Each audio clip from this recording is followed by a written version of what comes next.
Yo, what is going on, and welcome to another episode of the Urban Pitch Podcast, the beautiful game of life, part of the Believe Network. I'm Ramsey Abushala, editor-in-chief, urbanpitch.com. Julio Matos, Bridget Flores. What's going on, y'all? How we doing? We survived the weekend. Yes, long weekend, and we're here. We're back with another episode. We got a special guest. very special guest. In the building, in person. Building. We love our in-person guests. Yes, in-person guest. Yeah, he's right there.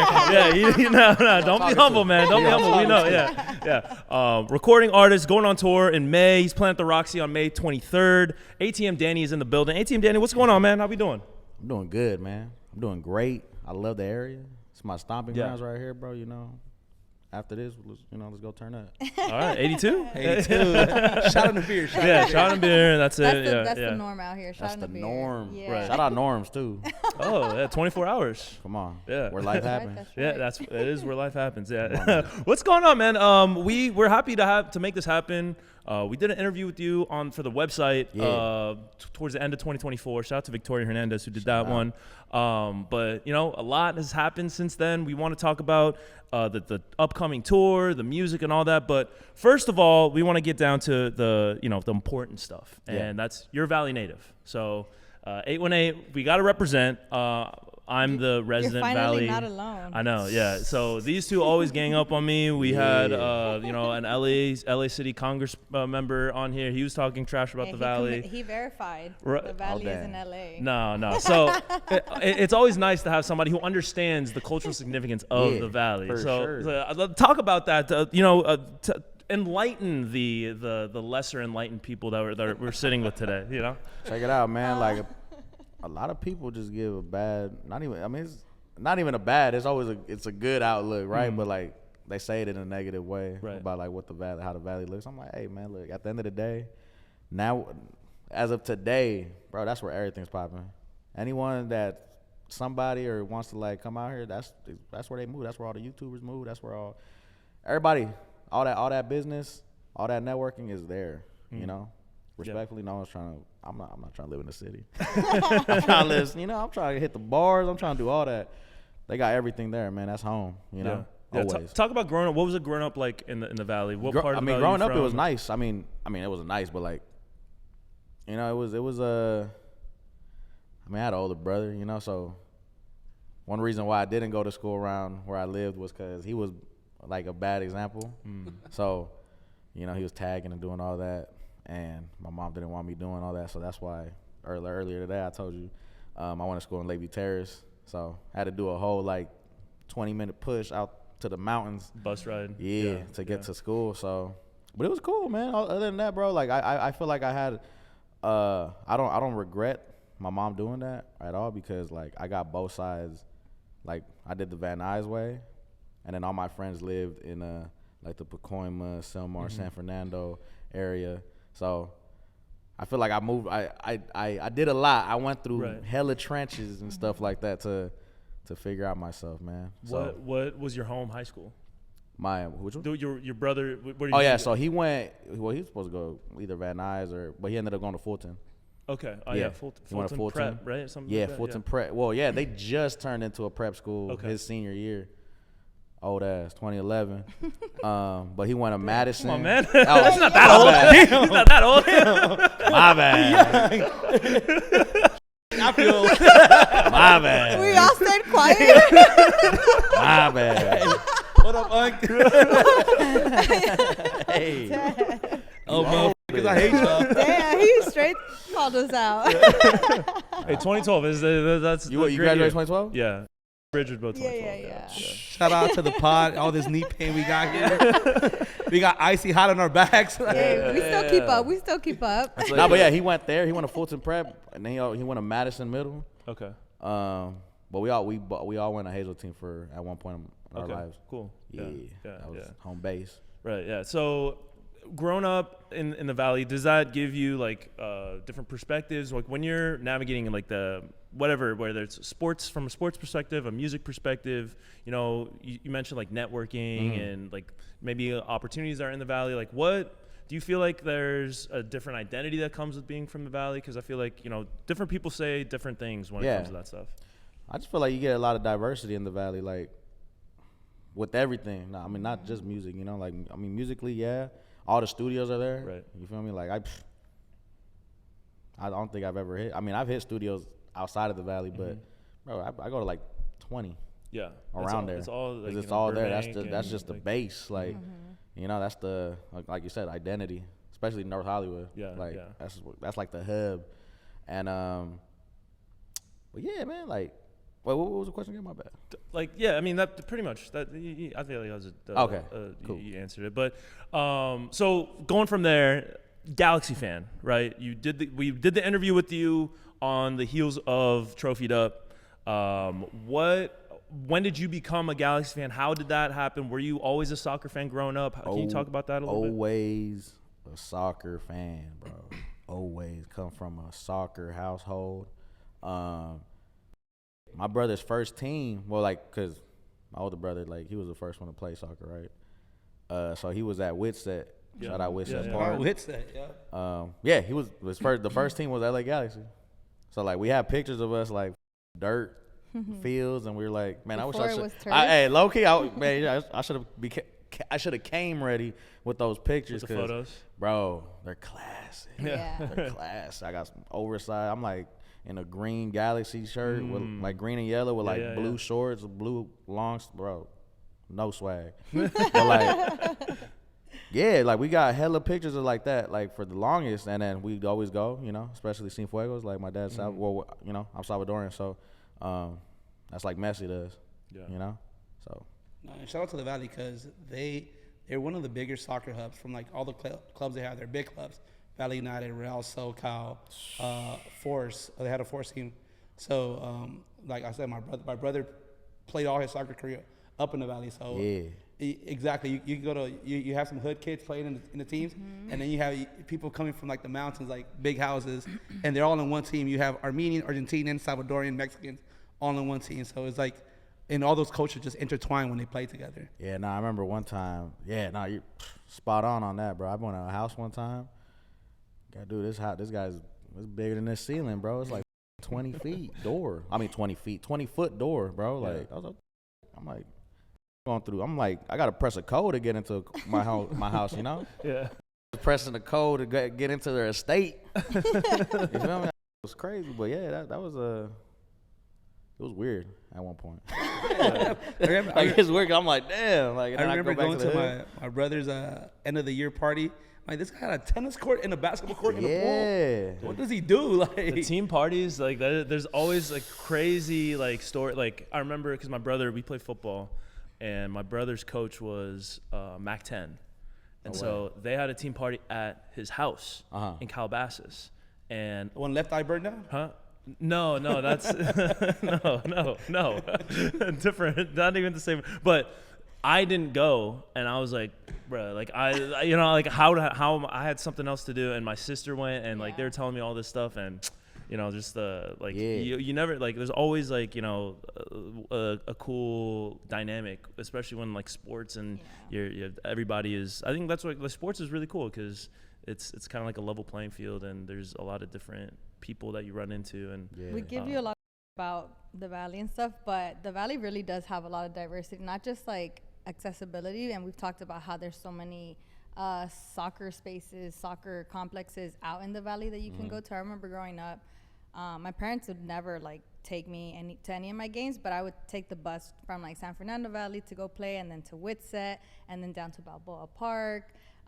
So there's a lot of diversity with soccer spaces out there. But also I remember growing up in high school, my cousin went to school in the Valley, and I would go hang out with her during the summer, and I'd go with her to the house parties, and the house parties out there were for sure lit. I'm not gonna lie, they were super lit. I remember there was one that I went to. It gave Project X vibes, like the helicopters, the chopper pulled up, the cops came, they raided the whole house. It was insane, but I had a great time. Yeah. I just sent you that video, the one in Tarzana, like a couple weeks ago, and I looked like Project X, like a excerpt from the Valley vibes. Yeah. Have y'all been to like a Project X? Well, she said that. Have y'all been to one? Because that came out when I was in high school, so like everyone was like trying to. It's a push. Nah, I'm playing. She graduated, like showed you how to do it. Yeah. What was that? That was like 2011, right? 2012. Yeah, bro. But around that area. So I want like, to go watch that with my dad, and he was like, "If I ever catch on," like, bro, it was kind of embarrassing because everyone in there is like just without their parents, and I'm there like with my dad. I was like an eighth grader, and then they're like, everyone's like, "Oh, yeah." Like hard, they're laughing, and my dad's like, "Fucking idiot," you know. You're like, "Hey, Dad, can I sit up 2 rows?" I'm just like, I Nas before, dog. Like, But were you ever? I mean, I'm assuming were you at the house parties up in the valley? Yeah. What we doing here? Did you? Is that like where? Did you ever experiment with like performing and like Nah. Well, music around that time? Well, yeah. Hell yeah, of course. Yeah, like literally all those house parties, like. That's what I was doing from like 18 to like 21. Yeah. Like, but when that 21 hit, boom. Every district you could think of, we try to conquer. Well, my friends were spontaneous, so we'd go to like SB, we conquered all this, like LA, Pasadena. Then we went to San Diego, go to Santa Barbara, then go to the Bay. Then my homies were in frats, so it was like picnic day in the Bay. I don't know if y'all know that? No. It's like American Pie, dog. Straight up. Yeah, we went to Santa Barbara a couple times, like to like Halloween. Street? Yeah, or like Isla Vista, like that whole area. Yeah. For like Halloween, they would always like go crazy, and it was. I went once when they still were doing the Utopia. What's it called? Right. Oh, Deltopia. the Deltopia. Yeah. You have to show up a day early because if you showed up like the day of, it gets to a point where it was getting so packed they closed down the city. Yeah. And you couldn't get in. Couldn't get in. Yeah. That's ancient. Yeah. Oh, my bad. Yeah. I mean, Back in my days. disrespectful. Ancient. Yeah. a little bit. I used to read Anyway, next question. I was like, I remember that back in like 2000. I remember I read that in the newspaper. Yeah. Hey, first of all, if we talk to an 18-year-old, we all unks in this. We all unks in this right here. For real. Yeah, we nice. We all put in the same category. Yeah. All right, so let's get into the soccer of it all because you know you mentioned you're always a soccer fan. You brought up the Galaxy briefly. I want to get more into that, but did you grow up playing? Like, what was that? What was I that used to experience? play, man. Well, it was always me and my brother because my brother's like a year younger than me, but like he's a late baby, so we always We're on the same team. we're like we always like we're in the the little age gap was always good Same for us. division? Yeah, the same. Yeah, and then but yeah, we started off in Whitsett. And that was just my team, we would always do like LA Times would always do a post or like a article on us because we just be teams up. Like this is a club team or it was just we're just a or? team. We're just a team, and then and then this is when like the division one of the like they started putting club teams like their own club teams. There used to be this team called it was with a bunch of Russians. It was a big Olympia or something like that. Olympiacos or something? Nah, it was something like that. But it was a team. They had like a couple dudes from the valley, and then there was like Russians. Like but they were like they were like a big team, like an academy team, But they would have their own they used to be called like Madrid or something like that. But they were good. And then every team in our division, once we got to 13, 14, it was just like a bunch of club teams just putting in their best players and making. Teams at Whitsett. So, bro, it was like a tournament every weekend, or especially when we play those big teams, like everybody, especially when we used to play in the only turf field when it was just all dirt, it was just that one, bro. It'd be like World Cup. Yeah, shout out to the Valley though, because the Valley, you have this random guy that you like, who the hell is this guy? Freaking lady scorer for CSUN. A lot of people that didn't make it pro and then just stayed in the Valley. You'll see them coaching, and a lot of the CSUN alumni like to go back and just coach the community. So you're like, oh yeah, he was CSUN class of '88 or CSUN he played back in 2001. Man, I'm telling you, when I see my homies, the good ones that used to play, I'm like, damn, man, you had so much potential. But just I'd lie it down and be talking about the U.S. soccer or the U.S. youth system now. That's the problem. What position did you play? I played DM. Okay. Yeah, I played DM or I'd play center back with my brother. My brother was like an all around. Like there was one point. So I told you about Julio. So he got scouted by Julio one time. I was actually my brother, like like his manager, because I was watching my brother play. Like he used to play on both like ages, right? So he was playing on one, like the younger one. And he was just balling out, and this guy Julio was right next to me. He was like, "Hey, who's right here?" Because they like my brother was like, I'm not even trying to brag. It was good, like really good, and yeah, snatched him up, put him in the academy, man. Whole scholarship for him and everything, bro. Did it up, went to Brazil and all that. Damn. Shout out to Julio, man. That guy is a Valley staple. Yeah. He coached my brother. He coached friends. Like, he coached a lot of players that are playing D1 and then went pro. So, this guy's no more than 4'2". Yeah, he's tiny, dog, but he like a pit bull. But like Straight the amount of respect 6'2" players were giving this guy was crazy. Yeah, he's like, scary. Just punch him. Like, what are you doing? No, but shout out to Julio, though, man. Shout out Great Julio. coach. But yeah, what was the question again? My bad. I don't know. We were There's no just talking question. about. I was just Yeah. blabbering. I think no. and We're your just having a trajectory, discussion. Yeah. Oh, the soccer. position. Did Yeah, you yeah. see Positions, yourself yeah. like? Yeah, I mean, I think there was one point where I thought I was like, yeah, you know, this is cool. Especially when I was playing club and all that, but like still, I don't know. I just feel like I was just so, dude. I'd come to like games, like I'd go to Lancaster. We'd play in Lancaster, or we'd play in like San Bernardino, and dude, I'd be late. I'd be like 5 minutes late into the game because I was like partying the day before. I was at a Project X party. Like, nah, legit. There was one time where like I didn't even stretch. I went into the game and we balled out. Like it was crazy. And I'm like, like I told like especially like you know he has a daughter now, you know, and like she's very good. And I always tell him like, hey man, like you got to make sure she is on point with the soccer because there's a lot of distractions. Right. You know, especially coming from like. Just, I mean, I don't know how it is anywhere else, but SoCal, man, you know, it's partying, your friends, always stuff to do. Yeah. you know, it's just you just outside. Especially nowadays with social media, everything's Exactly. so accessible, and the the temptation is just Like I wish I like had like a good head on my shoulder. I mean, I did, but still was like, Yeah. That's a Salvadorian in you. They feel like they can go party the night before and still ball out, man. hey, dog. That's Not just- Brazilian. Salvadorians are bro. The first thing, like, they get a little hype, and instead of like buying, they're like cliques are trying to buy the kids beers. Like, Dog, you know what's crazy? I love my peoples. Nah, we had a homie. He was like one of our top scorers, and I remember we're playing.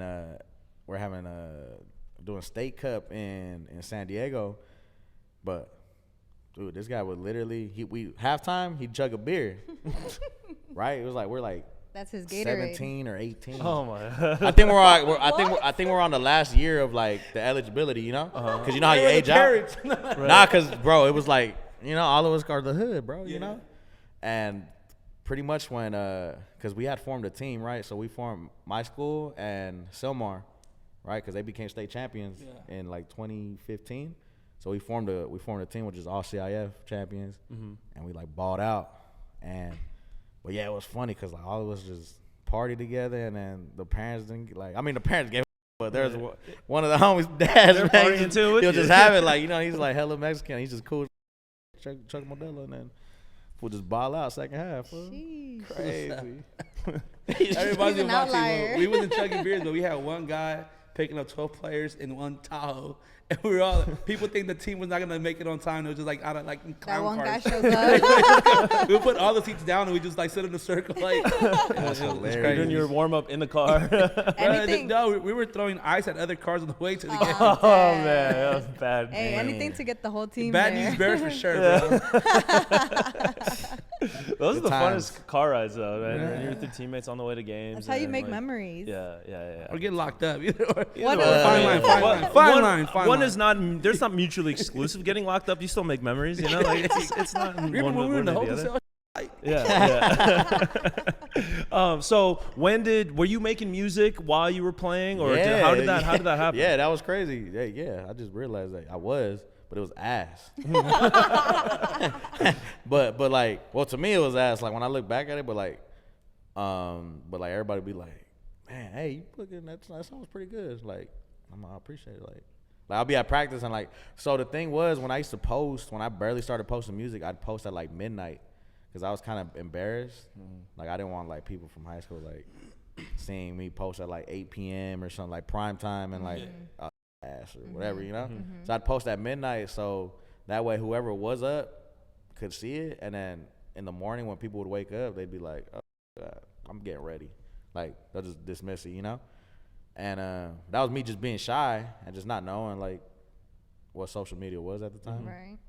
But yeah, I would make music, and yeah, people would. I'd go to like house parties, and my homies would play. I'm like, bro, this is not house music party. Like, house party music, house party music, yeah. you know, at all. Because I wasn't on no like what I am now. Like, Yeah. it was more conscious and like Kendrick, spiritual, lyrical, miracle. More deep. just not even deep, just me rapping, just rapper, like actually rapping, not on like book.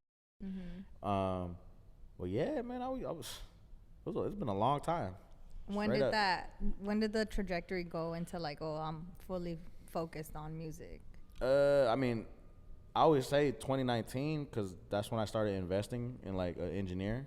Like, I was trying to like DIY, couldn't, so I ended up like going on Twitter and like seeing. I remember DDG. You know, do you guys know DDG? Yeah. And I remember he had a engineer. He would always tag his engineer, and that's what I was doing. I was trying to find my engineer. So I'd always go on Instagram, put like mix by, and try to find somebody that's like local. But then I just hit him up, and yeah, he fucking would charge me like $100 a song, and it was cool. And then we fell out for some whatever reason, and I was like bad. Like I was like, I'm never gonna find somebody. And I ended up finding my engineer that I have now to this day. And bro, he was like, bro, I'll do your song for like $30. And bro, every song that's like up, like I'm on one, get all that. He made it, bro. With like he always tell me like he made it with his kid on his lap, bro. Like with one hand. That's crazy. And yeah, dog. Once that happened, and the thing is that those songs, like I wasn't even at the time. It wasn't until 2023 was when it fully went crazy, right? But like I had those songs already out the year before, like 2022 and all that, and it had no motion. So like I was sitting on diamonds. Yeah. And then now, boom, just like once I started figuring out social media and the recipe and all that, game over. So it was social media that kind of led people to shout out social media. If you figure that, I always tell everybody, man, you got to figure that. People have that in them. It's more of this being productive and just like making sure like every post is intentional, but also like, man, if you throw in some, throw it. Like I always tell everybody, like the first post that went viral for me, it wasn't intentional at all. Like I just threw it out. TMI, I was taking it while I posted it, you know? But like literally I forgot that I posted it. I went, you know, did my boom. Played Call of Duty. Check it out. I played Call of Duty and whatever, I'm banging out, and like an hour later I'm just like, man, what the fuck? And I look at my TikTok and it's going up. Bro, I had like 10 followers, bro, and I had like 1,000 likes. And I was like, what the f-? And then boom, it went. That ended up having like 50,000 likes and like 800,000 views, and then it was just a whole snowball effect after that, just me posting every day. And then boom. Just following through on the momentum. Exactly. Yeah. And then how did that freestyle at the Galaxy Stadium happen? Because that's why I was saying, like, who is this guy just rapping in the middle of the stadium? Yeah, people, hey man, y'all was hating, but they're like green screen. Right. I'm in the tut with it, bro. They shut down the stadium for me. That's motion for real though. Nah, check it out. So crazy. So like the whole time I'm talking to him, and I'm like, man, I want to make a Galaxy song. You know, I gotta make one. And then I was always telling them, like, man, if I make a song, fool, they're gonna win the cup. I already know. Like, I'm gonna have to make an anthem. And like, I did it. Well, first of all, shout out Jerry. So he owns Sworn Us. Right? Oh yeah. And dude, it was like the stars aligned. Like he was like, you know, he knows him. Well, he knows Jerry, and he reached out to Jerry, and he was like, bro, we could, if anything, check it out. Let's finesse it. Let's make a song about Sworn Us, but make it Galaxy based. You know, because they were the ones doing. They had the license and all that. You feel me? And I was just like, boom, let's get to it. So I'm making a song, shouting out hella soccer bars, hella made the like sworn. It was like a Sworn Us Galaxy anthem, because it really is. At the end, I'm like sworn to like LA, sworn to us, like all that, you know. And I remember like making that at his daughter's practice. You talk about your manager? Yeah. Shout out Mac. And I'm making that at her practice. Like, we're going through bars, going through hella beats, trying to make sure which ones are good and which ones ain't. And I found that one. Shout out Fort Woe. And boom, just did it up. Now I gotta go re-record it, bro, because I got 6 stars. You feel me? LAFC what? Add the 6th one. There you go, man. We have 1 star. We out here working though. We working though. We got a hole in the LA community. Hey, you heard that like 2-second pause though, right? So no. Okay, so I saw it was like that Becky G with the Marachi. But so like making an anthem, we just were talking about this on was it the last episode about the last one. about making like World Cup music. The last 2. Making anthems for like and how it's like really really hard to do. It's easy. So okay, so go through your process, because it to me our whole argument said it was hard. No, because wait, no, I never said it wasn't that hard. Because to me, like like when you listen to the majority of like team anthems or like World Cup, like songs that are about the World Cup, it comes off as like, you know, I don't like them. Like no, low-key exactly. cringy. Yeah. So Cringy, to me, it's like, okay, like these are good artists, like, and I like the artists that make the music, but like when they come up with like a team anthem, it comes off as like it doesn't feel genuine. But yours was a little bit different, and you say it was easy to do. Can you talk about that and why it was easy for you? I feel like, I don't know. I feel like talking about something, like say like, man, give me like a month of knowing y'all, and I'll have a song for like this whole urban pitch. You got a pod song coming up. Matter of fact, let's have like 2 shots of 82 and then there we go. Easy. But it's like, I feel like it's easy. Like I can rap about him. I can rap about like his whole characteristics. You know, I feel like that's easier. Like, I don't know. Because it's a passion for you. Because it's something you know. She went deep on that one. Well, it's because but it's like, is Jelly Roll really messing with soccer that much? You know, like I don't know, that Jelly Roll song was shout out Jelly Roll though. Shout out to him. I'm a fan of Jelly Roll. Yeah. But yeah. Right. I feel you a fan of that song though? That he came for the World Cup? Why? But you see, the thing about you and the song that you did for the team that you go for it's crazy. is that you had that in mind. Like you locked in because that was you locked in because that was something that you wanted, right? And like the stars aligned and the opportunity came in, and like you said, you kind of in a way finessed your way into making that happen, and it worked very well, and the outcome of it was really good. Like I give you mad respect. Like the song is hard, it was amazing, the beats is very fire, very LA vibe, and you give respect to the team and the history behind it, and in a very, it doesn't feel forced. It doesn't feel forced at all. You know, it feels clean, like super it's crazy clean. because people, like, I'll see reels of people like doing burnouts with that song, and I'm just like, y'all know I'm talking about soccer. This whole time. They're over there drinking buzz balls and like it's a whole compilation of like just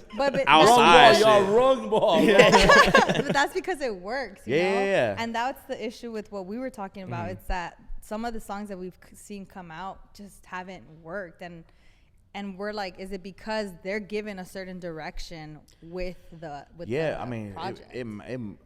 That may be the case. I'll get to that point, you know. But you know, me and him always discuss when I approach a song, like I got to make sure it's universal. Like I got to make sure it caters to everybody. Like you could play that anywhere. Like literally, I was like, bro, people are gonna play this, and they're not even gonna know what I'm talking about. You know, because I'm just gassing it. That's exactly what happened, and you know. Fast forward now, like the other day I was at, I just went to they got their, tough one. that was a tough loss. Yeah. But the homie Eric, shout out Eric, works there, and he was telling me that they play that song now after every win. And I'm just like, dang. I mean, they haven't won, like not a lot yet, but you know, like right. That's what's up. Like makes it more special. Like, now they play that song after every win now, and I'm just like, damn, that's what's up, man. And it's crazy that they won the and cup. They won the cup the year. that year, Yeah. bro. Like you manifested that. You call the shot, you know. I literally did that, for real. Like legit, and it was crazy. Like that was I've never been to MLS Cup before, and it was funny because my brother's my brother's I don't know if you know him, Oscar Miranda. So like he's a big like influencer. So they like gave him tickets, like a whole via like like as a celebrity just go. Mm-hmm. And he told me, he was like, "Hey, big, I got tickets. Don't buy your tickets." And he was lagging on me, so I ended up buying tickets. Right? I bought me and my cousin some tickets, and he ends up coming. And I'm just like, I told you not to buy your tickets, big. But either way, like I got to experience that moment with my brother, my cousin, my nephew, and like, bro, after how many years, like. Yeah. I saw a grown man crying, like legit, like it was crazy. I'm like, hey, do you good, bro? Like your kids right here watching you cry, fool. Like, but like, it was surreal, bro. Like legit, that was one of the best moments in my life, bro. Mm-hmm. And the fact that like I made the song during that time, right? And you're playing at halftime in the playoffs. Yeah, playoff run up to man. Shout out the stars align. Going back to that, like, so the homie Lecheto, he's DJing, and I remember we're hitting up the distro. We're like, hey, we gotta get this out like in 2 days for playoffs, and not knowing that we're gonna do that, but we're just like, let's just get it out. And whatever, we ended up getting it out, and then I see Lecheto was announced that he's DJing the Galaxy game, and I'm like, bro, we gotta hit bro up. And then we hit him up, and he's like, I'll see what I could do. And I went to the game not knowing that I was gonna go in, And during that time, that sucked. During that time, I was like going through anxiety for the first time, right? So like, I was like trying to deal with like that internally, like by myself. Sure. But then Lecheto comes out and he's like, "Hey, you're going up with me, bro." My anxiety. You didn't even know. I didn't know, and I was like, "Oh my I called God. him. I think he was at LAFC game. Lame ass. Shout out to him, yo. Stays true to the game. And he's like, I'm like, dog, I can't go up. He's like, nah, you going up. I'm like, can't. But then I ended up going up, fool, and I'm crazy, like.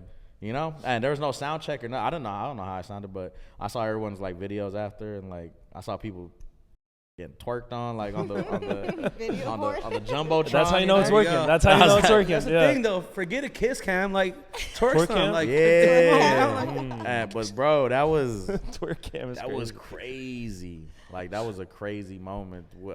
I would have never thought that would ever happen. Yeah. And like one thing. Like we've seen is like the cross section of sports and music and like whether it's performing at halftime for like MLS Cup games or even like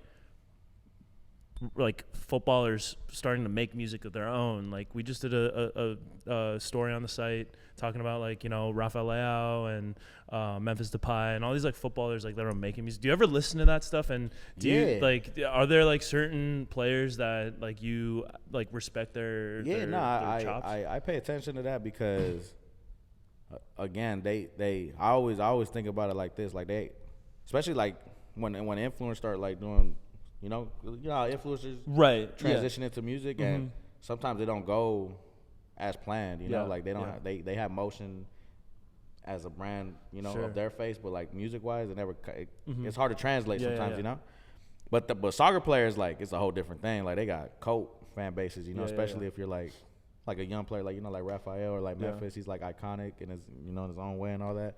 So I always look at that because I want to tap in at a certain point, and I know I will because like I told you before, bro, Moise Keane, man, he tapped in with me. He used my song on TikTok. Ended up following him. I commented. Wake up to a DM from him, and he's like, "Bro, let's do a song." I ended up making a song with him. Yeah. Is that not released? Unreleased. Yeah, it's unreleased. We did that.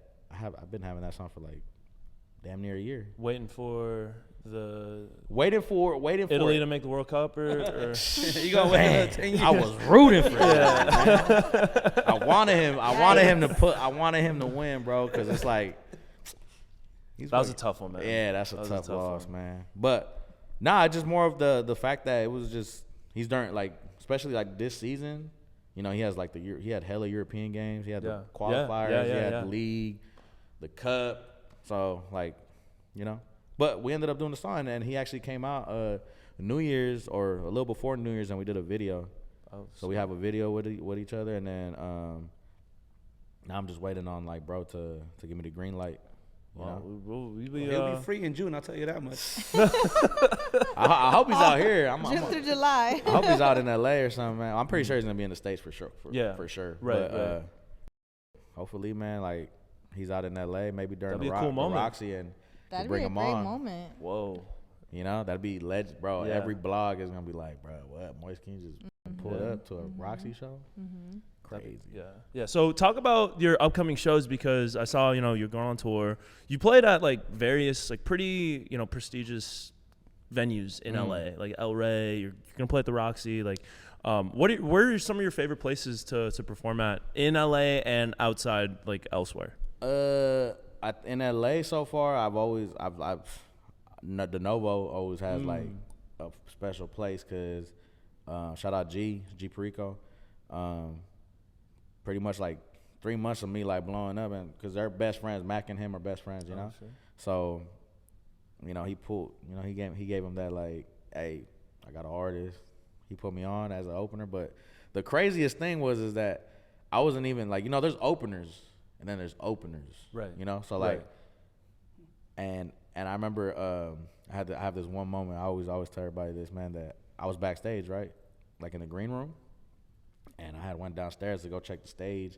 And then I come up, and one of the securities is like, hey, you can't come up here, bro. Who are you? And I'm like, oh, damn. Like, I got to call somebody, you know?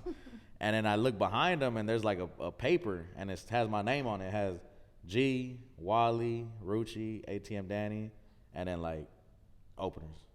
So I was like, I didn't know I was like one of the main names. Yeah. You know? So I was like, that's me right there. He's like, okay, ATM. and he pulls me in, you know, and like that's a cool moment for me, because I was like, thought I was nobody. But yeah, man, I love that Novo. Like, it was like in December of 2023. Bro, that was like my first performance actually ever. First performance. I think so. Wait, no. It was Oregon. I got flown out to Oregon. Okay. But that was like my first like Maine, LA, yeah. Like, pretty good place to start. It was like how many, like 2,000? Yeah, like that's a pretty decent sized theater. Yeah, and whatever, I went up, and it was crazy, because like it was kind of like it wasn't a slow burn, because like people knew me, or they knew my music, but there was one point, maybe like after like the second or third song, people just vibed out, bro. Like it was like literally I was like myself. I was myself the whole time, but like once I started like seeing everybody, I had like this adrenaline. I just did it, and I remember after I got off, I was like, man, I'm gonna drink, because I never drink going into like a performance, right? I'm gonna drink, but I'm gonna go over there to the bar, see if like someone, you know, see if I got some motion or something. And I go, and bro, well, first of all, I was going in and like a nobody, and all it took was this one dude to be like, well, you were just up there, right? And I'm like, yeah. Bro, everybody was just showing me love, and then I got home and I saw everybody's videos, and I'm like, damn, bro, they're really with me. Like my homie, shout out Eric, my homie was telling me he cried. Aww. Like I didn't know he was there. He was there because one of his frat brothers, he does like the graphics for the Clippers, so they got like LA Live plugged, you know? And yeah, he was telling me, he's like, bro, dog, made me tear up big, because like I was looking everywhere, and at first they were like, who the fuck is this, you know? And then like it wasn't until you start performing and dancing and doing what you gotta do, and like, bro, everybody with you, but you had like, because it was a hella banged out show, and they're like, bro, I was low-key scared for you, dog, until like they were just like you know, everyone was just moving, and I was just like, hell yeah. So that one always, I love the Novo for that reason. And then, but outside of LA, I think Salem. That was my actual first performance. My second flight ever in my life, bro. Wow. Like, got flown out to Salem, and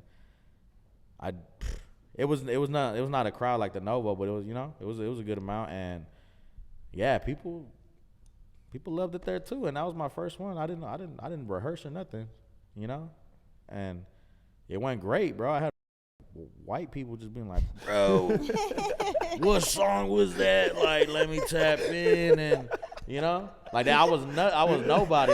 I was just like a random addition to the show, you know. But I killed it, and but yeah, that was like and then even like the after effects, like I never knew that, bro, because I usually celebrate after, you know. I usually celebrate after a win, bro. I could not celebrate there, bro. Felt like throwing up and all that. Because and then I remember the homegirl Irene, she was telling me that, like, all my emotions and all this adrenaline just hit you at the same time. So now you feel sick. But now, so far, that's been the only time that's happened. Because every other time, I'm doing it up. Yeah. Right after. Cool, man. We're running out of time, but no, let's keep it going. Quick, yeah, I know. I wish, but quickly plug like your upcoming shows, because you know we want to get people tapped in with that. You know, we mentioned the Roxy on May 23rd, but where else where are you playing after that? So first stop is the Roxy, May 23rd, and then the second stop is in San Francisco, Brick and Mortar. That is on June 4th. Big. You better look it up, big. Hold on. We can pull it you up. gotta have the right dates here. I gotta have, dude. I almost announcing the dates at one point. Yeah. Okay. So June 4th, San Francisco at Brick and Mortar Music Hall. All my Bay people, y'all gotta pull up. Then June 5th, I'm at the Startler Room in Sacramento. June 6th, heading back down to SoCal, going to San Diego, House of Blues, Voodoo Room. Gonna go up, and then I'm finally gonna go perform in Phoenix, Arizona at a Valley Bar on June 7th. So I'm excited for that one because, like, man, people be showing love from Arizona. Oh, it's cool. Like, that's like a hub for, like, you know, especially like the West Coast music. Mm-hmm. They love it out there. Yeah. You know, I already did Tucson, so that shit was fun.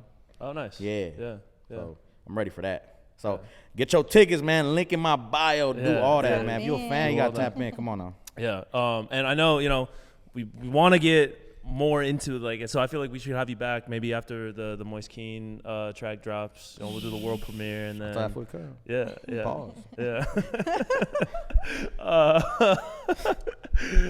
Anything else before we wrap things up, y'all? Yeah, good catch there. Good catch on that. Anything else? We end on that? We're gonna end on that? We're gonna end on that? Okay, all right. On the motion and the traveling and the shows. Thank you, guys. Exciting. We'll pull up on you. Gotta pull up on you. Always like to support the Salvador. Come on, man. Let's get to it. Puro fast. Puro. This has been another episode of the Urban Pitch Podcast, the beautiful game of life. For Julio Monterosa, ATM Danny, Bridget Flores, I'm Ramsey Abushala. Appreciate y'all for tuning in. We'll see y'all next week.